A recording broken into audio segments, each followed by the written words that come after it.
Bagong taon, bagong health resolutions. Pero ingat sa intense workouts dahil maaari itong magdulot ng rhabdomyolysis. Rhabdomyolysis is the damage of skeletal muscles brought by strenuous exercises and sometimes immobility. Tutuklasin din natin ang kondisyong tinatawag na food coma at alamin ang tips para ito ay maiwasan. Ang food coma po ay isang kondisyon na nararanasan natin pagkatapos po natin kumain ng maramihan. Pakiramdam po natin na pagod o inaantok pagkatapos natin kumain.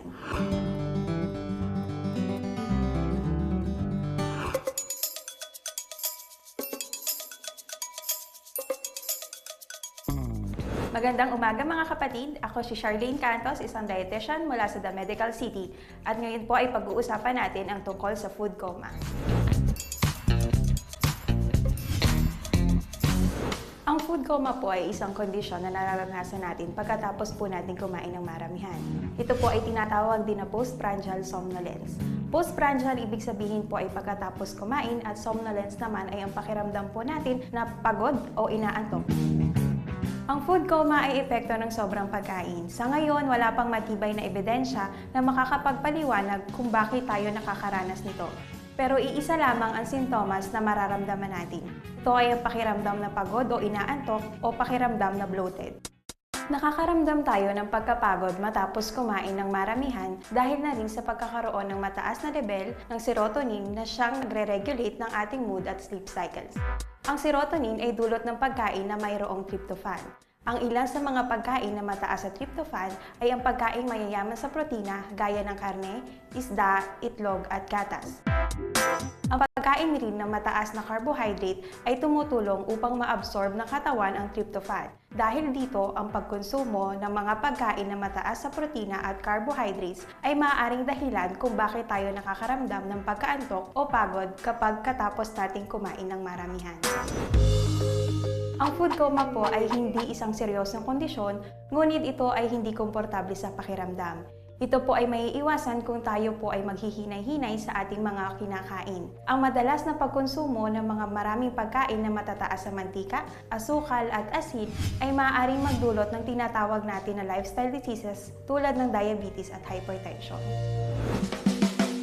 Ito po ang ilang mga paraan upang maiwasan ang food coma.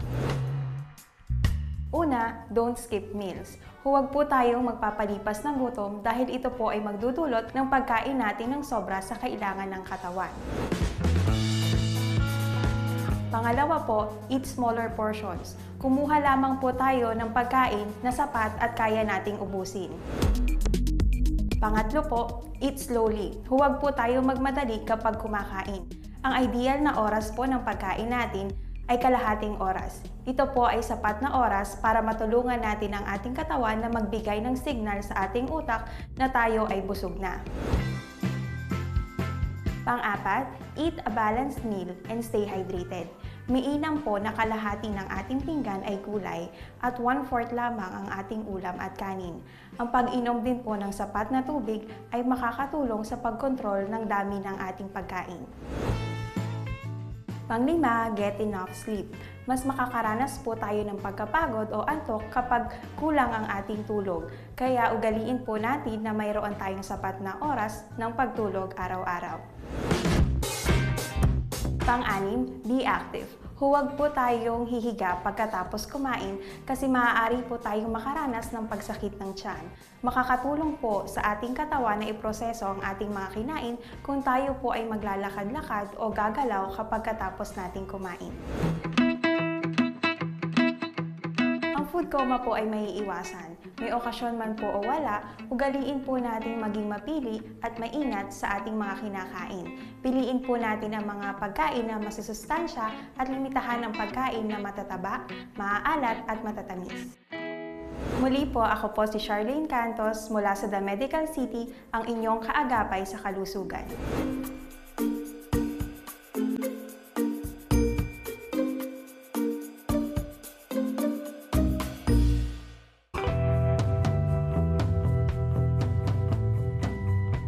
Bagong taon, simulan na natin ng bagong fitness goals. At para sa mga naparami po ng inom at nag-binge eating noong holiday season, Abay marami po sa atin halos pinapatay ang sarili sa exercise.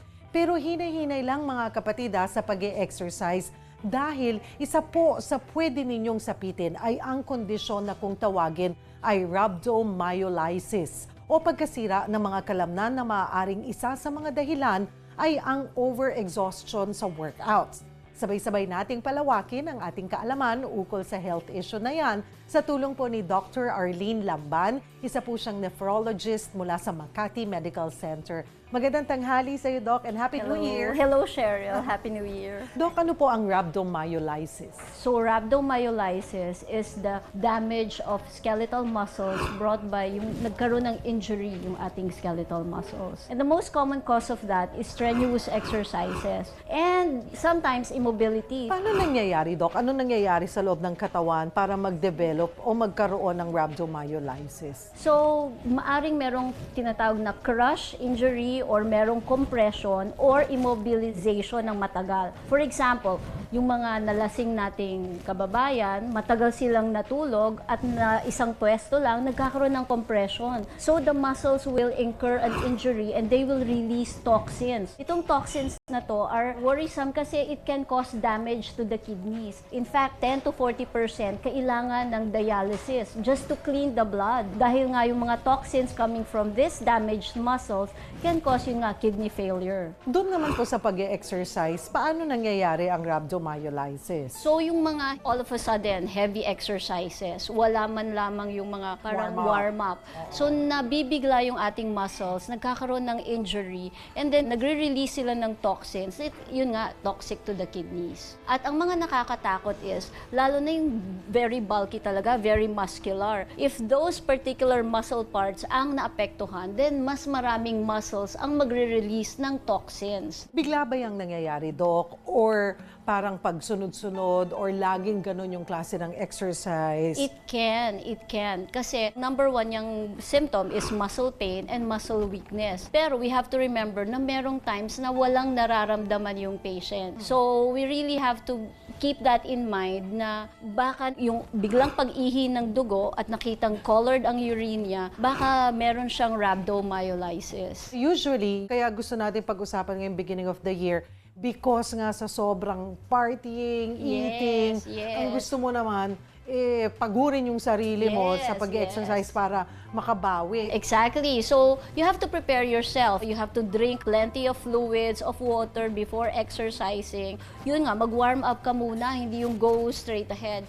And I guess it's better that you have some kind of a trainer or somebody who gives you advice. Kasi sometimes you go straight to exercising without knowing yet your capabilities. So, all of a sudden, masashock na lang yung muscle and then mai-injure ka na lang. And another cause nga is yung alcohol. Because naman, if they become so intoxicated, they sleep for prolonged periods. Tapos yung nako-compress na yung part ng skeletal muscle nila, and that can also cause injury to the muscles. Paano po masusuri pag kunwari nagsususpecha na may problema hindi niya malaman? Paano ginagawa po nga pagsusuri po ng mga doktor na katulad nyo pag nagsuspetsang rhabdomyolysis? Yeah, the basic screening test is a urinalysis. Nagpa-plus yung blood, and yet, pag tiningnan mo yung red blood cells, is negative. Tapos yung sensitive na blood test is yung tinatawag na creatinine kinase. So, chine-check yon. Chine-check din yung mga LDH and other electrolytes kasi when the muscles nagdi-disintegrate, nagre-release siya ng mga electrolytes that are found inside the cells. So makikita mo yon, the panel of chemistry laboratories, makikita mo na elevated yon, yung creatinine mataas. So yun yung mga scenarios, possible scenarios that you can have if you have rhabdomyolysis. And once it's confirmed, paano po ang gamutan? Well, it's always supportive. So we follow ABC, airway, breathing, circulation, and hydrate the patient well. You promote na umihi siya ng madami. Kasi the way it causes injury to the kidneys is, yung toxins is toxic itself sa kidney, it can cause vasoconstriction, so poor yung blood supply sa kidney, and it can cause inflammation. So you have to control all these things para hindi siya mauwi sa dialysis. Or, if kailangan talaga mag-dialysis, then dialysis is life-saving. So talaga Ika po ang rhabdomyolysis, pag ito po'y napabayaan, ay talagang kidney ang target po. Yes, yes. Wala ng ibang organ or ano pa po yung pwedeng mangyari pag napabayaan po itong rhabdomyolysis? Pag napabayaan mo kasi siya, meron kang acute kidney failure. So all of a sudden, biglang taas ng iyong creatinine, ang iyong electrolytes. So particular kami dyan with the potassium. If the potassium is very high, then it can cause cardiac arrest. Doc, panghuling paalala na lamang po sa ating mga kapatid. Eat and drink moderately para hindi mo kailangang mag-strenuous exercise. Before you exercise, take into consideration yung capability mo and you have to warm up, drink lots of fluids, and be good to yourself and hinay-hinay lang. Dr. Lamban, marami pong salamat for joining us. Thank And you. Happy New Year again. Yes, and Happy New Year. Mga kapatid, huwag po ninyong kalimutan ang lagi naming paalala. Tamang kaalaman ang kailangan para patuloy na mapangalagaan ang ating kalusugan at makaiwas sa anumang karamdaman. Manatili po kayo nakatutok, magbabalik ang Alagang Kapatid.